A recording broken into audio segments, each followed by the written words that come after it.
सपने पूर्व जन्म के part 7 Hindi novel. Good morning, have a nice day. Hello India. बड़ों को ढेर सारा प्रणाम, छोटों को ढेर सारा प्यार और मेरे सारे सब्सक्राइबर कैसे हैं आप सबको ढेर सारा Ram Ram, Ganpati Bappa Morya. Welcome back to my YouTube channel Simi की डायरी में आप लोगों का ढेर सारा स्वागत है। दोस्तों, सपने पूर्व जन्म के ये मेरे इस चैनल पे 4th हिंदी नॉवेल है जो अभी चल रहा है। इसका 6 भाग मैं आप लोगों के समक्ष रख चुकी हूँ।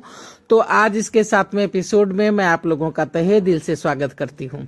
अब तक आप लोगों ने देखा है कि चंदा की आत्मा भटक रही है और चंदन जो है सो इस जन्म में फिर से रीबर्थ हुआ है। उसका आयुर के रूप में मुकुंदलाल चौहान का सबसे छोटा पुत्र है और पूरे परिवार ने सबने मिल करके ये सोच लिया है कि केस को फिर से खुलवाया जाए, रीओपन किया जाए और चंदा की आत्मा को मुक्ति के लिए कुछ प्रयास किया जाए, उसे न्याय दिलवाया जाए। और ये सब सोच करके जगन्नाथ रेड्डी जो है सो भोपाल आते हैं और केस का फाइल फिर से खुल जाता है। तीनों जो दोस्त थे चंदन के उस जन्म में जिन्होंने सारा कांड किया था, तो उसे रिमांड पे ले लिया गया है और पूछताछ शुरू हो गई है। तो चलिए अब मैं आज नए एपिसोड 7वें एपिसोड में मैं आप लोगों का तहे दिल से स्वागत करती हूँ और आगे आप लोगों के समक्ष रख रही हूँ। भैया, दूसरे दिन भैया मैं चंदा के बिल्डिंग में होके आता हूँ। अरे नहीं, सुना है उसकी आत्मा भटक रही है। तुम्हें कुछ हो गया तो? नहीं भैया, मुझे कुछ नहीं होगा। ये तीनों तो हमारे साथ गए थे पर कांड पहले ही हो चुका था। चंदा ने कहराते हुए कहा था कि वो 5 नकाबपोश थे। सारे गहने जेबर और पैसे भी ले गए। पारो ने गेट खोल दिया था, गद्दारी की उसने। मैं चंदा को गोद में लेकर सहला रहा था। श्याम पानी लाने गया था, तभी पीछे से इन तीनों कुत्तों ने हमें जकड़ लिया और मारने लगा। तब तक श्याम आ गया, हमारी लड़ाई होने लगी। फिर बंटी ने बंदूक निकाल लिया और हमें मार दिया और हमारे सामने ही तीनों ने मिल के चंदा के साथ फिर उसे भी गोली मार दी। श्याम तो तुरंत मर गया पर मैंने तो चंदा के दम तोड़ने के साथ ही दम तोड़ा था। अंकित बोल रहा है कि एक बात समझ में नहीं आ रही है कि वो 5 कौन थे। 1 मिनट, कहीं ऐसा तो नहीं कि बिल्डिंग में से ही कोई हो? अगर वो 5 बिल्डिंग में ही हो तभी तो कोई बाहर नहीं आया ना गया, इसलिए तो सीसीटीवी कैमरे में कुछ नहीं नजर आया। हो सकता है भैया, तुम याद करो, कभी चंदा ने कहा था कि किसी की बुरी नजर है उस पे? नहीं, कभी नहीं। पार्टी के वीडियो में भी पारो नजर नहीं आ रही थी, ना ही गेट से बाहर भीतर ही गई है। इसका मतलब वहीं किसी के फ्लैट में वो 2-3 दिन छुप के रह रही थी। हाँ, और सबों को पता है शादी की पार्टी होने वाली है और चंदा की शादी की तैयारी चल रही है। घर में पैसे हैं, गहने हैं। हो सकता है अंकल ने अपने गांव जाने की बातें भी किसी से कही हो। किसी से क्या, मुझे तो लगता है सबों से कही होगी। सभी वहां आपस में एक दूसरे से बातें शेयर जो करते थे, सो ये बातें भी सबों को मालूम होगी, सबों से शेयर की होगी उन्होंने। मुझे लगता है कि पारो की माँ, गार्ड और कुछ गुंडे लड़के होंगे कॉलोनी के। हाँ, हो सकता है। 2 घंटे के बाद भैया मैं निकलता हूँ। नहीं, मैं तुम्हें अकेले नहीं जाने दूंगा। कहाँ जा रहे हो? वहीं उसी बिल्डिंग में जा रहा हूँ। नहीं, मैं अकेले नहीं जाने दूंगा, मैं भी चलूंगा। चलो ठीक है। 2 गाड़ी, एक में दोनों भाई और दूसरे में गार्ड्स, सभी वहां पहुंच गए थे। बिल्डिंग जलकर राख हो चुकी थी। मात्र 35 साल पहले की बनी ये बिल्डिंग, मात्र 10 साल ही वहां लोग रह पाए थे और अभी 25 साल से तो ये वीरान पड़ी थी। गेट पर गार्ड ने रोक लिया था। ये क्या, कहाँ जा रहे हो? पेपर नहीं पढ़ते क्या? न्यूज भी नहीं देखते हो क्या तुम लोग? हॉन्टेड प्लेस है ये। शाम होते तो मैं भी भाग जाता हूँ। जो भी अंदर गया कोई वापस नहीं आया। मत जाओ, मारे जाओगे। मैं वापस आऊंगा, अगर नहीं आया तो इन सारे गार्ड्स को भेज देना, मेरी लाश को उठा के ले आएंगे।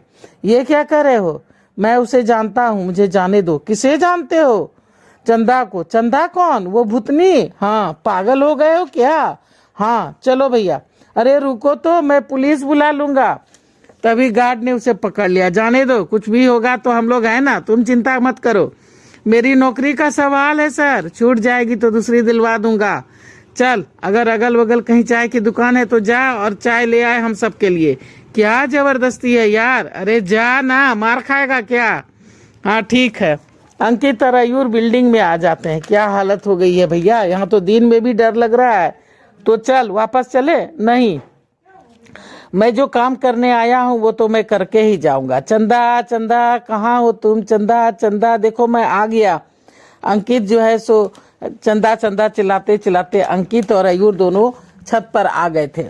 अयूर ने ऐसा इसलिए किया था ताकि कुछ गड़बड़ हो तो गार्ड्स वहां से देख सके, ताकि उन लोगों को मदद मिल सके।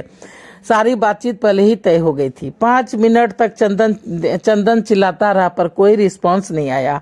अंकित बोलता है कि लगता है लोग झूठ बोलते हैं, ना ही यहाँ तेरी चंदा है और ना ही कोई और, चल अब चले यहाँ से। तभी आंधी तूफान चलने लगा और चंदा भूतनी के रूप में प्रकट हो गई। कौन हो, क्यों आए हो, चले जाओ यहाँ से वरना मारे जाओगे, मारे जाओगे। देखो चले जाओ, मैं बार बार कर रही हूँ, यहाँ से चले जाओ। मरना है क्या, क्यों नहीं जा रहे हो यहाँ से। दोनों डर गए पर अयूर ने दिमाग और हिम्मत से काम लिया। पहले अपने अच्छे रूप में तो आओ चंदा, मरने को कहोगी तो मर भी जाऊंगा। मैं तुम्हारे मदद के लिए ही तो दूसरा जन्म लेकर आया हूँ, ध्यान से देखो मुझे।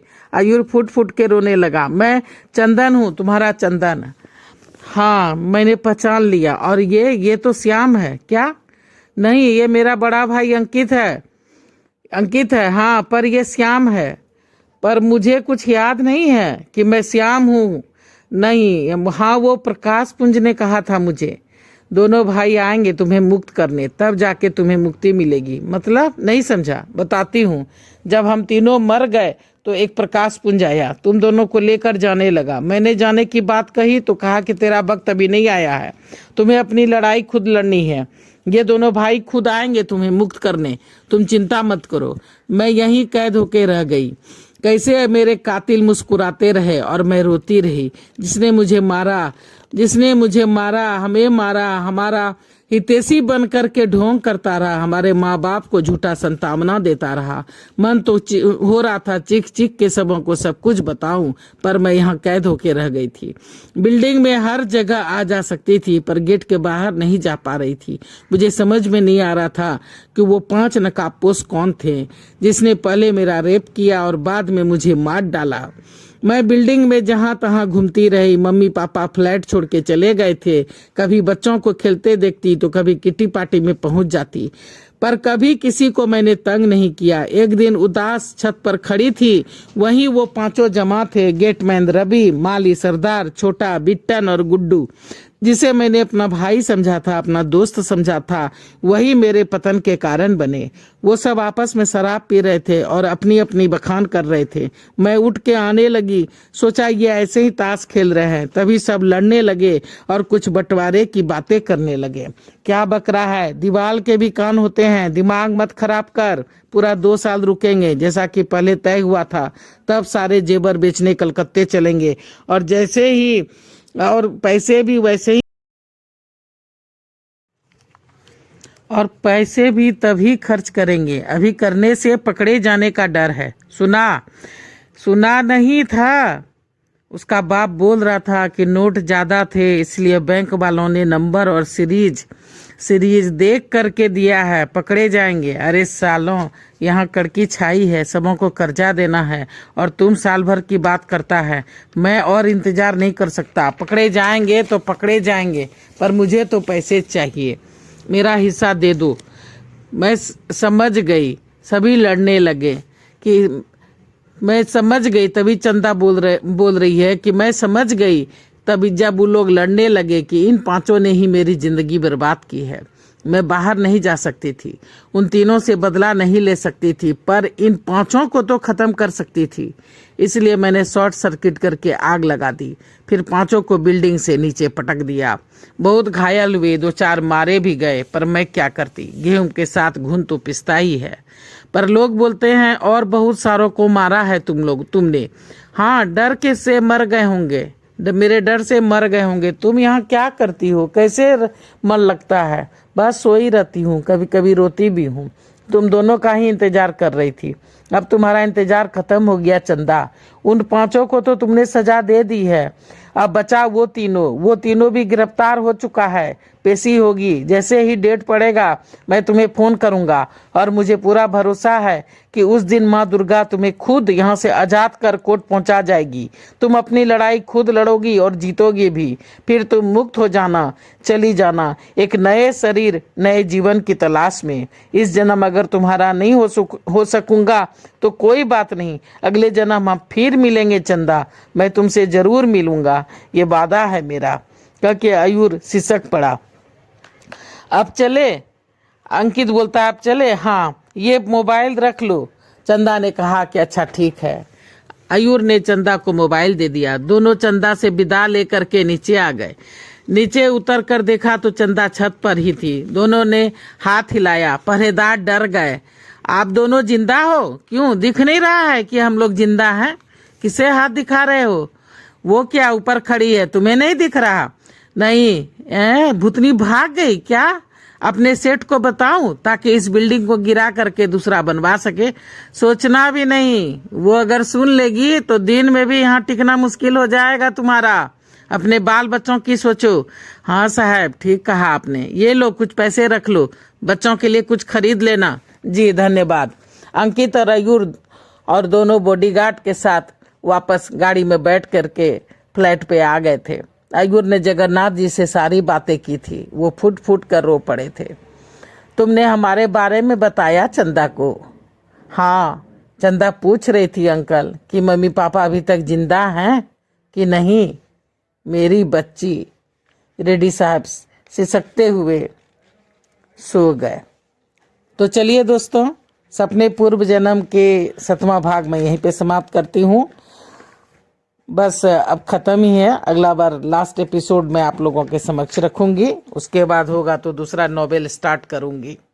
तो देखिए दोस्तों कैसा लगता है सपने पूर्व जन्म के। अगला एपिसोड में लास्ट एपिसोड है और अगला एपिसोड जल्द ही आप लोगों के समक्ष रखूंगी। उसके बाद दूसरा हिंदी नॉवेल स्टार्ट करूंगी। तो प्लीज़ मुझे सपोर्ट कीजिए। मेरे सब्सक्राइबर बिल्कुल नहीं बढ़ रहे हैं। सब्सक्राइब करने में आपके पैसे नहीं लगेंगे, लेकिन मेरी थोड़ी सी मदद हो जाएगी। तो प्लीज़ मुझे सपोर्ट कीजिए। मैं बार बार बोल रही हूँ, मुझे सपोर्ट कीजिए।